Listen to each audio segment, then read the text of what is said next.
JS Panicker ഓഡിറ്റോറിയത്തിലാണ്. ഇവിടെ പ്രശസ്തരായ ചിത്രകാരന്മാരുടെ പെയിൻറ്റിങ്സ് ആണ് പ്രദർശിപ്പിക്കാൻ വെച്ചിട്ടുള്ളത്. നമുക്ക് ആ ചിത്രകാരന്മാരെ ഒന്ന് പരിചയപ്പെടാം. ഇത് ശ്രീ ദിവാകരൻ സാറിൻ്റെ പെയിൻറ്റിങ്സ് ആണ് ഈ കാണുന്നത്. ഞങ്ങളുടെ ഒരു സൗഹൃദ കൂട്ടായ്മയാണ് ഈ ചിത്ര പ്രദർശനത്തിന് ഹേതുവായിട്ടുള്ളത്. അത് ഒരു അവസരം അങ്ങനെ ഒരു കൂട്ടായ്മയ്ക്ക് ഉണ്ടായി. അങ്ങനെ ഞങ്ങൾ 5 പേര് ഒത്തുകൂടി. ഈ ഞങ്ങൾ 5 പേരും തന്നെ ചിത്രങ്ങൾ ശരിക്കും ഒരു ഹോബിയായിട്ട് ചെയ്യുന്നവരുണ്ട്, അതല്ലാതെ സീരിയസ് ആയിട്ട് ചെയ്യുന്നവരുണ്ട്.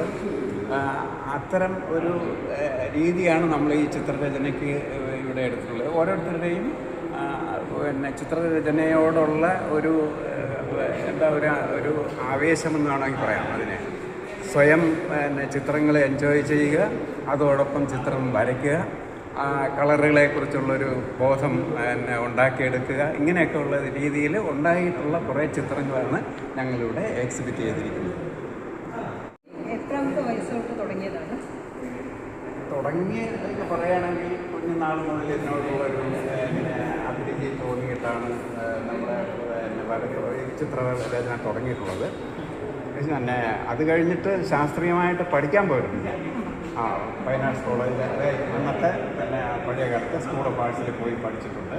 അന്ന് 4 വർഷത്തെ കോഴ്സായിരുന്നു ഡ്രോയിങ് ആൻഡ് പെയിൻറ്റിങ്. അത്തരം ഒരു അഭ്യസനം കൂടെ എനിക്ക് പിന്നെ ഒരു വിദ്യാഭ്യാസ സ്ഥാപനത്തിൽ നിന്ന് കിട്ടിയിട്ടുണ്ട്, ഒരു കലാലയ സ്ഥാപനത്തിൽ നിന്ന് കിട്ടിയിട്ടുണ്ട്. അതാണ് എൻ്റെ ഒരു വരകളിൽ കാണാൻ പറ്റുന്നത്.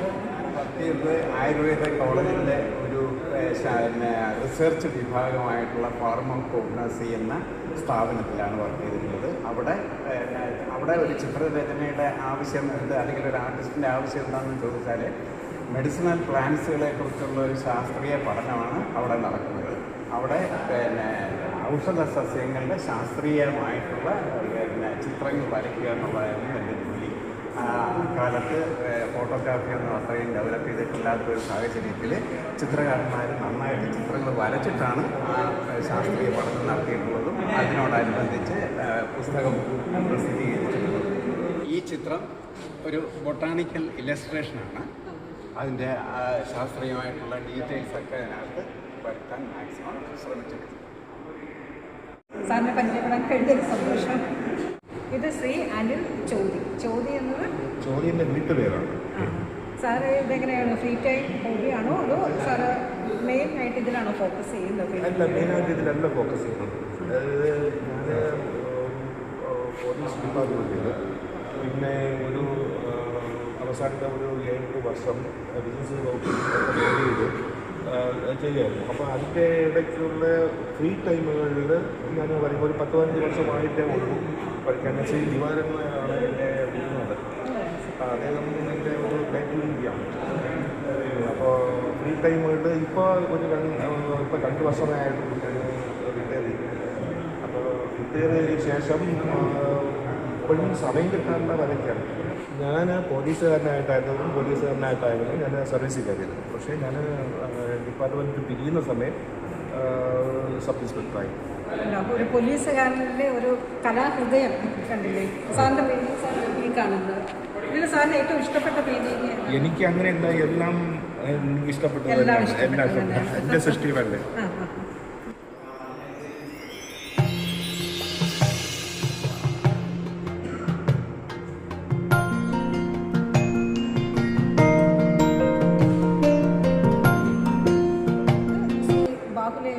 സാറിൻ്റെ പെയിൻറ്റിങ്സ് ആണ് ഈ കാണുന്നത്. സാർ എനിക്ക് തോന്നുന്നു ഒരു ലൈബ്രറിയൻ ആയിരുന്നു. പിന്നെ ബോട്ടണി യൂണിവേഴ്സിറ്റി കോളേജിൽ ബോട്ടണി മെയിൻ എടുത്ത് പഠിച്ചു. ചെടികളോട് അതിയായ ഭ്രമം, പിന്നെ ഇതുപോലെ പെയിൻറ്റിങ്, അതായത് ഒരു സമയം പോലും വെറുതെ കളയത്തില്ല. സാറിൻ്റെ വിശേഷങ്ങളാണ്.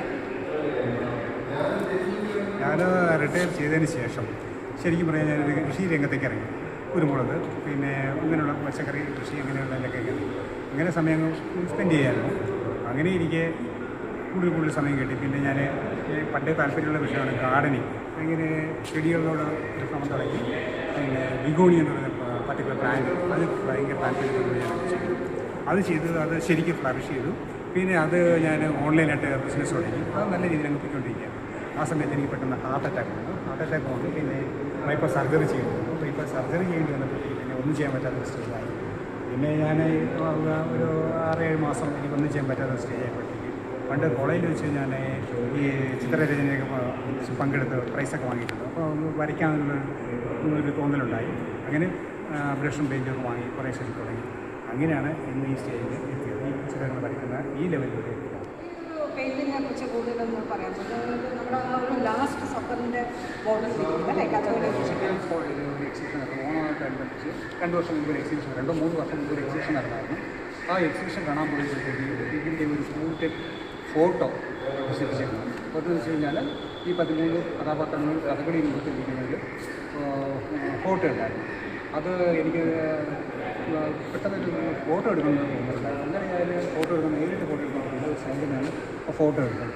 ഫോട്ടോ അങ്ങനെ എടുത്ത് അന്ന് എനിക്ക് പാനലിൽ ഇങ്ങനെ ഫോട്ടോ എടുക്കുന്ന കാര്യത്തെ കുറിച്ച് അറിയുമായിരുന്നു. ആ ഫോട്ടോ എടുത്തു. ആ ഫോട്ടോ എൻ്റെ കയ്യിലുണ്ടായിരുന്നു. അങ്ങനെ കുറേ കഴിഞ്ഞപ്പോഴത്തേക്ക് ഈ രേഷ്മ തന്നെ ഇത് കണ്ടിട്ട് ഇതൊന്ന് ഞാൻ വരയ്ക്കുന്നതിൻ്റെ രേഷ്മ തന്നെ എന്നോട് ചോദിച്ചു ഈ പടം ഒന്ന് വരച്ചുകൂടി ചോദിച്ചു. പിന്നെ അപ്പോൾ എൻ്റെ ജന്മത്തിൽ വരയ്ക്കാൻ പറ്റുന്ന ഒരു കാര്യമല്ലായിരുന്നു എന്ന് ഞാൻ അന്ന് രേഷ്മയോട് പറയും ചെയ്തു. പിന്നീട് ചിത്രങ്ങൾ വരച്ച് ഒരു വിധമൊക്കെ ആയപ്പോഴത്തേക്ക് എനിക്ക് തോന്നുന്നുണ്ട് ഈ പടം വരച്ചാലേ. അങ്ങനെയാണ് ഞാൻ ഈ ശ്രമം നടത്തി ഈ പടം വരച്ചത്. 5 പേർ ചേർന്നൊരു ഗ്രൂപ്പ് ഉണ്ടാക്കി. പെൻഡ ഗ്രൂപ്പാണ്, പെൻഡ ബ്രഷ് ഗ്രൂപ്പ്. അങ്ങനെ ഒരു പ്രദർശനം സംഘടിപ്പിക്കുകയായിരുന്നു. ജോൺ കൊട്ടാരക്കര. ഞാൻ കൊട്ടാരക്കരയിലായിരുന്നു. വേണ്ടൊരു 27 വർഷം കൊട്ടാരക്കര സ്കൂളിൽ അധ്യാപകനായിരുന്നു, ഡ്രോയിങ് ടീച്ചറായിരുന്നു.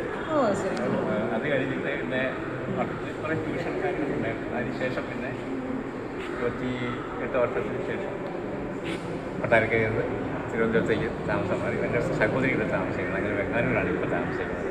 ഇപ്പം ഞാൻ ഉരുട്ടമല സ്കൂളിൽ സരസ്വതി വിദ്യാലയം ഉരുട്ടം അവിടെ അധ്യാപകനാണ്. ഇതൊക്കെ ഇങ്ങനെ ചെയ്യും. കോട്ടയം പെയിൻറ്റിങ് അങ്ങനെയൊക്കെയുള്ള ചെയ്യുന്നുണ്ട്. ബേസിക്കലി ഞാൻ കോട്ടയംകാരനാണ്. ഞാനൊരു കൊച്ചിലേക്ക് 1ാം ക്ലാസ്സിലേക്ക് പഠിക്കുമ്പോഴത്തേക്ക് ആനയൊക്കെ വരയ്ക്കും. പക്ഷെ 4 കാലും ഒരു സൈഡിലൊക്കെ ആയിരിക്കുന്നേ ഉള്ളൂ. അന്നത്തെ ആ ഒരു ഇത് വെച്ചോണ്ട് ചെയ്തതാണ്. ഞാൻ വാങ്ങിക്കും.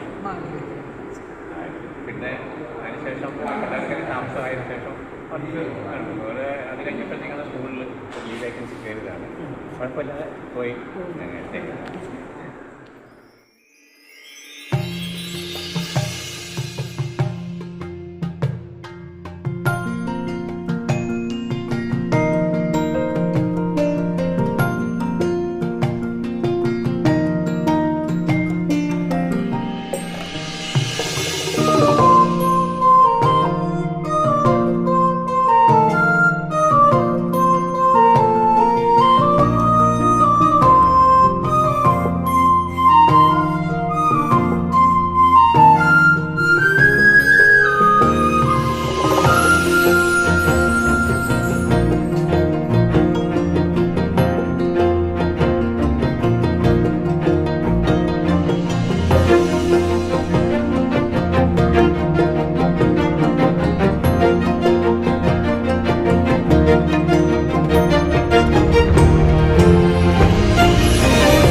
ഇത് ശ്രീ കോട്ടൂർ രഘു. എൻ്റെ പേര് രഘു, കോട്ടൂർ രഘു. കുറേ കാലങ്ങളായിട്ട് ഞാനിങ്ങനെ വർക്ക് ചെയ്യുന്നുണ്ട്. ഓയിലിൽ ഇപ്പോൾ ഈ കാണുന്നതെല്ലാം എൻ്റെ വർക്കുകളാണ്. അത് ഓയിലുണ്ട്, അക്രിലിക്കുണ്ട്, വാട്ടർ കളർ വെച്ചിട്ടില്ല. എല്ലാ മീഡിയത്തിലും വർക്ക് ചെയ്യുന്നുണ്ട്. പിന്നെ കാലങ്ങളായി ഇത് ചെയ്യുന്നുണ്ട്, വർഷങ്ങളായിട്ട് തന്നെ ചെയ്തുകൊണ്ടിരിക്കുന്നുണ്ട്. ഇത് തന്നെയാണ് തൊഴിൽ. ഇത് പോയിട്ട് ശില്പകലയുണ്ട്. ശില്പകലയിലും അങ്ങനെ കുറേ വർക്കുകളൊക്കെ ഞാൻ ചെയ്തിട്ടുണ്ട്. ജീവിതമാർഗ്ഗം ഇത് തന്നെയാണ്. ഈ തൊഴിലാണ് ജീവിക്കുന്നത്. വർഷങ്ങളായിട്ട് നമ്മൾ പണ്ട് ഹോർഡിങ്സ് ബോർഡ് വർക്ക് ചെയ്ത് തുടങ്ങിയതാണ്. ആ കാലം മുതലേ ഇതിങ്ങനെയുള്ള വർക്കുകളൊക്കെ ചെയ്യണം. പിന്നെ ഇപ്പോഴാണ് ഇങ്ങനെ എക്സിബിഷനൊക്കെ ഇങ്ങനെ ഗ്രൂപ്പായിട്ട് നമ്മൾ കുറേ സുഹൃത്തുക്കളൊക്കെ പരിചയപ്പെട്ട് അങ്ങനെ എക്സിബിഷൻ ഇടയ്ക്കിടയ്ക്ക് വെക്കാറുണ്ട് ഗ്രൂപ്പായിട്ട്.